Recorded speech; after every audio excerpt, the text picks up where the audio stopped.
오늘은 1974년 이 등마루 언덕 위에 세워진 등마루 교회 창립 45주년을 기념하는 아주 뜻깊은 주일입니다. 이 주일에 다시금 저는 도종환 시인의 흔들리며 피는 꽃이라는 시가 떠올랐습니다. 그 시는 이렇게 고백합니다. 흔들리지 않고 피는 꽃이 어디 있으랴. 이 세상 그 어떤 아름다운 꽃들도 다 흔들리면서 피었나니, 흔들리면서 줄기를 곧게 세웠나니 흔들리지 않고 가는 사랑이 어디 있으랴. 젖지 않고 피는 꽃이 어디 있으랴. 이 세상 그 어떤 빛나는 꽃들도 다 젖으며 피었나니, 바람과 비에 젖으며 꽃잎 따뜻하게 피었나니 젖지 않고 가는 삶이 어디 있으랴. 우리의 인생은 바람에 흔들리며 비에 젖으며 꽃 피어나가는 인생입니다. 주님과 함께 걸어가는 인생의 바람은요, 우리를 넘어지게 하는 바람이 아니라 우리를 나아가게 하는 바람이요, 주님과 함께하는 인생의 비는 우리를 젖게만 하는 비가 아니라 우리를 자라게 하는 소중한 비입니다. 주님과 함께하는 인생은 흔들릴지라도, 요동할지라도 결국 꽃 피어내는 인생이 될 줄 믿습니다.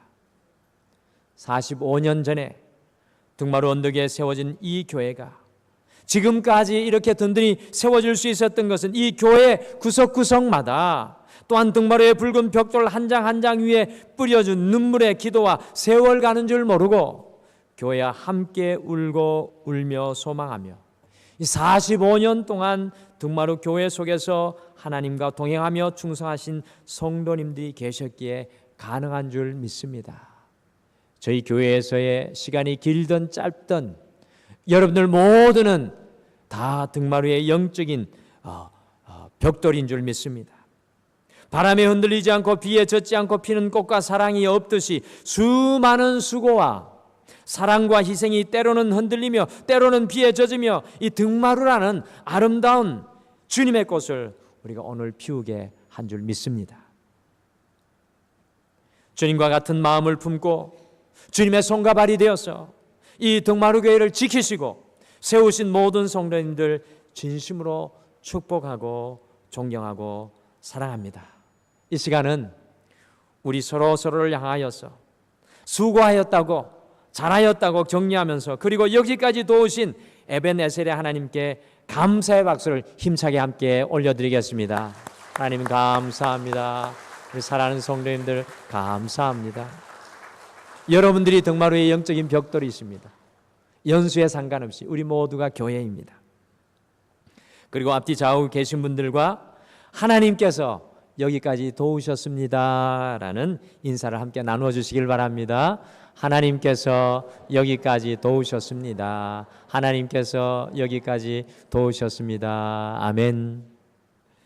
오늘 이 등마루의 45주년 창립기념 감사 예배를 드리면서 내 삶의 나침반 예수 그리스도 21번째 시간을 이어가면서 교회는 무엇인가? 이 교회는 무엇인가라는 제목으로 45년의 역사 위에 세워진 이 교회가 과연 우리 모두에게 어떤 의미인지 다시 한번 함께 묵상하면서 이 등마루 교회, 또 우리 자신은 교회 자체를 가슴에 품는 우리 창립 기념주일이 되기를 소원합니다. 과연 교회는 무엇입니까? 질문해 본 적 있으십니까? 옆에 분에게 한번 질문해 보실까요? 교회는 무엇인지를 아십니까? 한번 질문해 주시죠. 교회가 무엇인 줄 아십니까? 교회가 뭐죠? 질문해야 됩니다. 창립 기념주일 이 질문을 하고 여기에 대한 해답을 가지고 우리가 가야 또 다른 45년을 나아가게 될 줄 믿습니다. 교회가 뭘까요? 첫째, 교회는 잃어버린 나를 찾는 곳입니다. 주님의 교회는 잃어버린 나를 찾는 곳입니다. 오늘 말씀 속에 우리는 야곱이라는 사람을 만납니다. 과연 오늘 말씀 속에 우리가 만나는 야곱은 어떤 야곱입니까? 창세기 35장의 야곱은 그렇게 무서워하던 형 에서와 화해하고요, 이제 모든 것이 평안해진 상태입니다. 야곱은 바람잘 없는 삶을 살았는데 마침내 평안을 드디어 얻은 줄로만 알았습니다. 그런데 야곱의 죄송합니다. 하나밖에 없는 딸 디나가 창세기 34장 말씀해 보시면 이방 땅에 나갔다가 이방의 추장에게 몸을 빼앗기고 이것에 분개한 야곱의 아들들이 이방 족속들을 다 칼로 도륙하고 죽여버리는 일을 합니다. 이것 때문에 야곱은요, 이방 사람들에게 이 가시가 되어서 지금 온 가족이 몰살을 당한 위기에 처해 있는 것이 오늘 우리가 만나는 야곱입니다. 그 내용이 바로 창세기 34장의 말씀입니다. 이때 하나님께서는 야곱이 하나님을 처음 만났던 베델, 곧 하나님의 집으로 온 가족을 이끌고 올라가라고 오늘 명령하고 있습니다. 저는 여기에서 질문이 생겼습니다. 도대체 왜 하나님께서는 인생의 큰 위기 앞에 베델 곧 하나님의 성전으로 야곱을 올라가라고 하신 것일까요? 야곱이 이러한 큰 위험 앞에 서 있을 게 되었을 때 사람을 찾아가라는 것도 아니고 피신하라는 것도 아니고 이 베델 왜 하나님의 성전으로 굳이 야곱을 올라가라고 하나님께서 명령하셨을까요? 어떤 사람이 꿈을 꾸는데 매일 밤마다 악몽을 꾸었습니다. 그 꿈의 신비로운 존재 하나가 특이한 것은 보자기를 쓰고 나타나서 계속해서 자기의 일을 방해합니다. 어떤 때는 재산을 모아놓으면 그 보자기를 쓴 사람이 그것을 빼앗아가고 또 어떨 때는 기쁜 일이 생기면 그것을 누리지 못하도록 불안과 걱정을 심어서 그것을 누리지 못하게 합니다. 또 어떤 때는 배가 고파서 음식을 먹으려 하면 그 음식을 빼앗아가 버리기도 하고요. 또 잠을 자려고 하면 평안을 빼앗아 잠을 자지 못하게 하면서 계속 지배하게 자기를 괴롭혔습니다. 비록 꿈이지만 세상에서 명성을 얻으려 하는 바로 그 순간에 보자기로 얼굴을 가린 그 사람이 나타나서 음해하고 나쁜 평판을 만들고 모든 것을 물거품이 되게 하였습니다. 어느 날에는 결혼식을 올리는 꿈을 꾸는데 사랑하는 신부에게 결혼을 서약하려는 바로 그 순간 그 존재가 또 나타나서 이 결혼식은 이루어질 수 없다라고 외쳤습니다. 이런 상황을 당하다가 보니까 도저히 견딜 수 없어서 너는 도대체 누구냐? 너는 도대체 누구냐라고 질문하고 보자기를 걷어치워버리니까 놀랍게도 그 사람은 다른 사람이 아니라 바로 자신의 얼굴이었다라는 것입니다. 우리가 세상을 살아가는 것이 쉽지 않습니다. 우리를 흔들어 놓는 것도 많이 있고요. 우리가 오늘 야곱과 같이 큰 위기 속에 거할 때도 참으로 많이 있습니다.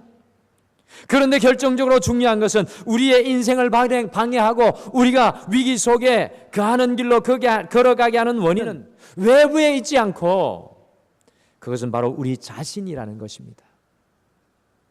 누가 우리를 망하게 합니까? 우리를 망하게 하는 것은 다른 사람이 아니라 바로 우리 자신이 아닙니까? 우리 자신을 깨뜨리는 존재를 외부에서 여러 존재에서도 찾을 수 있지만 궁극적 이유는 바로 우리 자신에게서 발견하게 됩니다. 오늘 창세기 35장 1절에서 하나님께서 큰 위기 앞에 있는 야곱에게 하나님의 성전으로 올라가라고 하실 때 야곱은 2절의 일을 온 가족과 함께 하였습니다. 우리 2절 말씀 함께 읽어보실까요? 창세기 35장 2절 말씀 같이 읽겠습니다. 시작. 야곱이 이에 자기 집안 사람과 자기와 함께한 모든 자에게 이르되 너희 중에 있는 이방 신상들을 버리고 자신을 정결하게 하고 너희들의 의복을 바꾸어 입어라. 아멘. 야곱은 하나님의 성전에 올라가면서 다른 곳에 집중하지 않았습니다. 온 가족이 자기 자신에게 집중하여 어느새 자기의 가정에 들어와 있는 이방 신상을 제거하고 각자를 정결하게 하고 의복을 바꾸어 입게 하였습니다. 오늘 이것은 무슨 의미입니까? 바로 하나님 앞에서 자기 자신을 돌아보는 것이라는 것입니다. 저는 여기에서 교회가 무엇인지 깨닫게 되었습니다. 교회가 무엇인지 이 장면에서 다시 한 번 더 각성하게 되었습니다. 교회는 바로 하나님 앞에서 잃어버린 나를 찾는 것입니다. 교회는 하나님 앞에서 잃어버린 나를 찾는 곳입니다. 사랑하는 성도 여러분, 나를 찾아야 가족이 살고 가정이 살고 내 남편과 아내와 자녀와 부모가 삽니다. 특별히 인생의 위기 앞에서 이 교회에서 다른 어떤 것이 아니라 하나님 앞에서 잃어버린 나를 찾아야 살아갈 수가 있다는 것입니다. 그런데 문제는 이런 교회에서 자기 자신이 아니라 자꾸 다른 사람을 쳐다보는 사람들이 많습니다. 그리스도인들 중에서도 이 교회 안에서도 다른 사람을 쳐다봅니다. 사단이 이와 같이 역사합니다. 나를 바라봐야 할 교회에서 자꾸 다른 사람에게 집중하게 합니다. 이 사람은 어떻고 저 사람은 어떻고, 그래서 이 교회는 안 된다고 자꾸 다른 사람에게 눈이 향하게 사단이 우리를 이끌어갑니다. 교회는 다른 사람을 찾는 것이 아닙니다. 교회는 바로 하나님 앞에서 오로지 나를 찾고 발견하며 그 주님 앞에서 나를 밝히 보는 것이 바로 교회입니다. 교회는 나를 찾는 영적인 보물찾기 장소입니다. 이 교회에서 주님이 우리를 보여주시는 것을 더 많이 찾고 찾는 그 순간 우리의 인생은 주님으로 인해 더 풍성하여질 것입니다. 등마루가 창립 45년의 역사 위에 이곳에 세워져 있습니다. 무엇이 가장 중요한 것입니까? 무엇이 등마루의 진정한 부흥이고 무엇이 이 교회가 세워지는 목적을 이루는 것입니까? 등마루가 이곳에 세워진 이유가 무엇입니까? 그것은 이 교회 속에서 하나님 앞에서 우리 모두가 잃어버린 우리 자신, 하나님께서 기뻐하시는 우리의 모습을 발견한다면 그것이 바로 우리 등마루가 이곳에 예수님의 핏값으로 세우신 그 놀라운 은혜의 목적을 이루는 것입니다. 우리 자신을 더 많이 찾아나가는 영적인 보물 찾기가 이곳 등마루교회에서 날마다 일어나시기를 간절히 축복합니다. 오늘 이 창립 45주년 우리에게 가장 중요한 것은 이 등마루 속에서, 이 제단 속에서 우리 자신을 발견하며 우리를 찾고 주님 앞에 우리를 깨뜨리는 것입니다. 둘째, 교회는 용광로입니다. 4절에 보시면 야곱은 성전에 올라가면서 이방 신상들과 특별히 자기 귀에 있는 귀고리들을 다 빼내어서 땅에 묻고 올라갑니다. 자신들이 붙잡지 말아야 할 것들인 이 이방 신상들을 다 땅에 묻었습니다. 그런데 왜 하필 귀고리를 빼내어서 묻었던 것입니까? 야곱의 시대에 귀고리는 누구에게 소속된 것을 상징하는 것이었습니다. 곧 자신이 누구의 종이라는 표시와 정표가 바로 귀고리였다는 것입니다. 잘못된 것에 소속된 야곱의 가족들이 그 귀고리를 다 빼어버리고 상수리 나무 아래에 묻었습니다. 다시는 그것으로 돌아가지 않겠다는 결단입니다. 에베소서 2장 21절에서 바울은요, 교회를 그의 안에서 건물마다 서로 연결하여 주 안에서 성전이 되어가고 라고 이야기합니다. 성전이 되어간다는 것입니다. 이미 우리가 성전이 되었다는 의미가 아닙니다. 교회는 마치 용광로와 같은 곳입니다. 용광로는 무엇입니까? 여러 가지 광물과 섞여 있는 그 원석을 넣어 불순물을 다 제거하는 것이 용광로입니다. 그 용광로에서 순금이 나오고 은이 나오고 철이 나오고 구리가 나오게 되는 것입니다. 교회는 불순물이 제거되어서 하나님께서 기뻐하시는 우리 자신으로 그 성전으로 변화되는 곳입니다. 오늘 야곱이 상수리 나무 아래에 이방의 신상과 귀고리를 묻은 것은 다시는 그것으로 돌아가지 않겠다는 그런 의미입니다. 하나님의 성전은 용광로입니다. 교회에 다니는 대로 나의 불순물이 제거되지 않고 내가 온전한 순금으로 변화되지 않는다면 그것은 문제입니다. 매주일 우리의 예배를 통하여 우리의 불순물이 제거되고 깨끗하고 거룩하고 성결되는 것이 바로 우리 교회인 줄 믿으시길 바랍니다. 우리의 모든 염려와 걱정의 불순물들이 사라지고 주님의 평안이 임하는 것이 교회입니다. 여러분들 구원받았다는 것이 과연 무슨 뜻입니까? 나의 삶의 불순물이 제거되어서 원석에서 정금으로 나아가는 것입니다.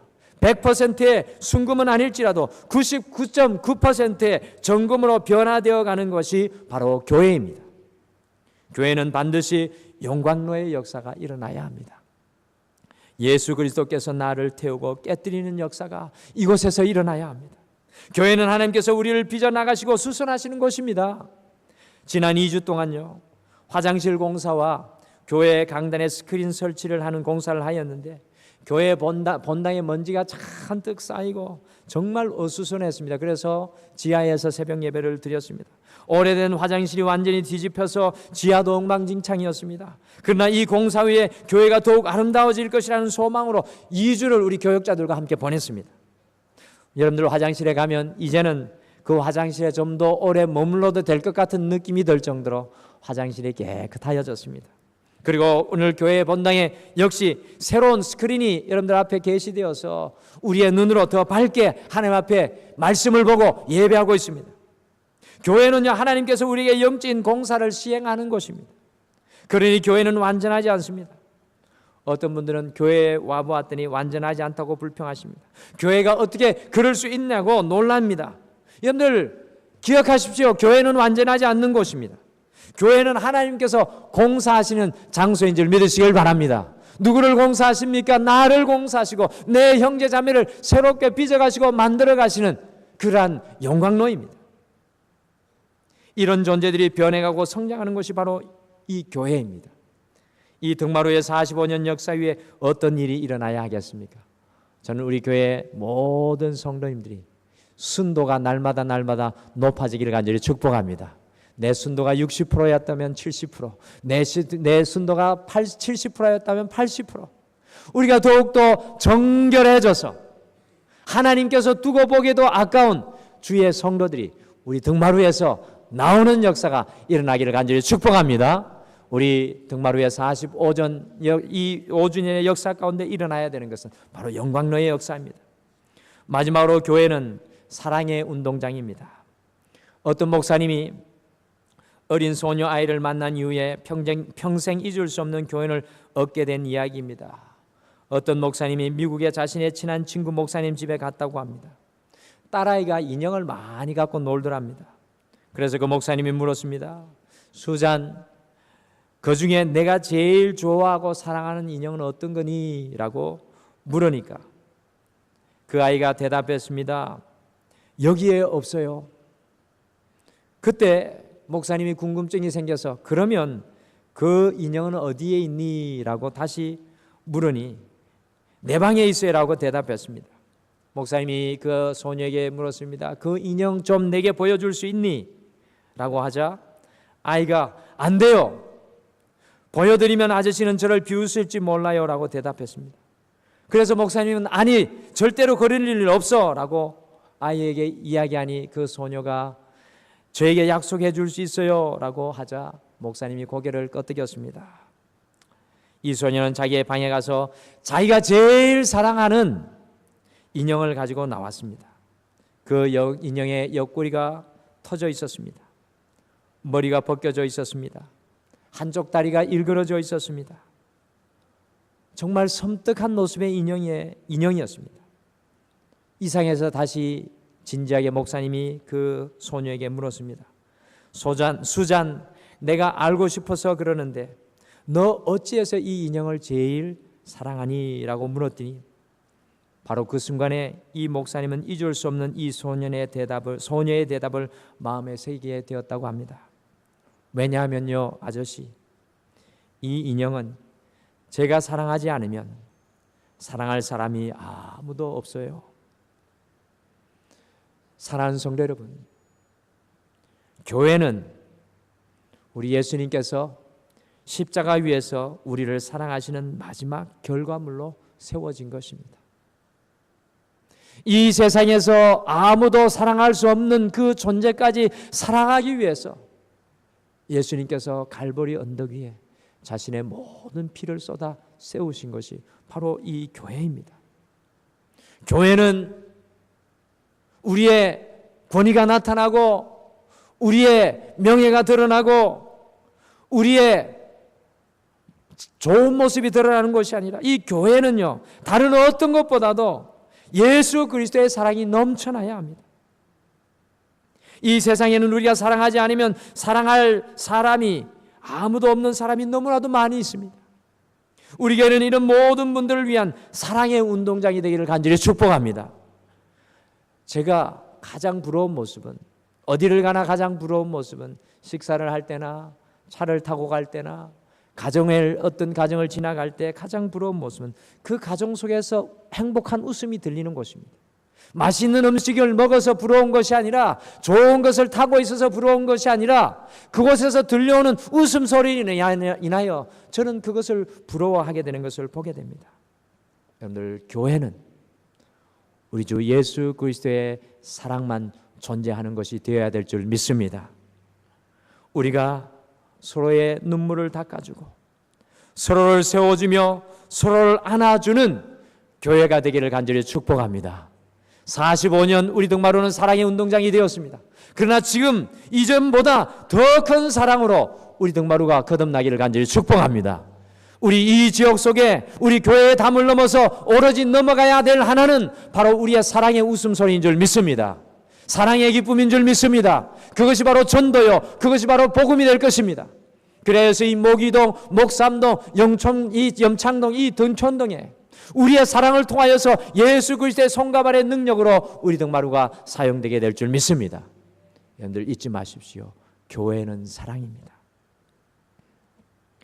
이곳에 사랑으로 다람쥐나고 사랑으로 일하는 곳이 우리 등마루가 되기를 원합니다. 인간의 손과 발이 아니라 주님의 사랑의 손과 발이 드러나도록 이 교회를 주님께서 세우신 것을 기억하셨으면 좋겠습니다. 그래서 더 사랑하고 더 섬기고 더 세워주는 우리 등마루 교회가 되기를 간절히 축복합니다. 그리할 때 45주년 아니 100주년 하나님께서 우리 등마루를 놀랍게 이 땅 가운데 부흥하게 하여 주실 줄 믿습니다. 이 창립기념주일 교회는 무엇인지 다시 한번 질문하였습니다. 교회는 잃어버린 나를 찾는 곳입니다. 교회는 우리의 불순물이 다 태워지는 영광로입니다. 교회는 하나님의 사랑으로 서로를 사랑하는 사랑의 운동장입니다. 건물이 아니라 바로 여러분과 제가 교회입니다. 우리 옆에 분에게 이야기해 주시죠. 형제님이 자매님이 교회입니다 라고 이야기해 주시죠. 형제님이 자매님이 여러분이 교회입니다. 더 아름다운 교회가 되어서 이 지역에 하나님의 뜻을 이루기를 간절히 축복합니다. 우리 다 같이 기도하겠습니다. 아버지 하나님, 45년 전에 이곳에 교회를 세워주셔서 매주일 말씀 앞에 예배로 우리를 발견할 수 있는 은혜를 주심을 감사합니다. 우리가 주님 앞에 우리를 더 많이 발견하게 도와주시옵소서.